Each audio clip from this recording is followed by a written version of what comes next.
ડિંડોલીમાં રવિવારે રાત્રે વિજય નામના શખ્સની હત્યા થઈ હતી. તેના હત્યારાઓને ડિંડોલી પોલીસે ઝડપી પાડી જેલના સળિયા ગણતા કરી દીધા છે. પરપ્રાંતિયોથી ખદબદતા એવા લીંબાડ ડિંડોલી વિસ્તારમાં રોજ સવાર પડેને કોઈને કોઈ હત્યા કે પછી હત્યાની કોશિશના બનાવ બને છે. ત્યારે ડિંડોલીના નવા ગામ ગાયત્રીનગર પાસે વિજય નામના ઈસમની સરાઝાર ચપ્પુના ઘા મારી હત્યા કરાઈ હતી.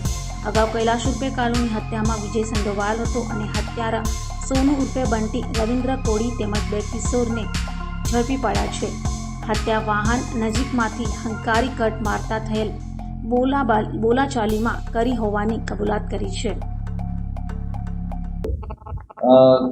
ગઈકાલ રાત્રે 11:30ની આસપાસના સમયમાં ડિંડોલી પોલીસ સ્ટેશન વિસ્તારની અંદર વિજય ઉર્ફે ગાવથી હીરાલાલ ગવાને જેનું મર્ડર થયેલું છે.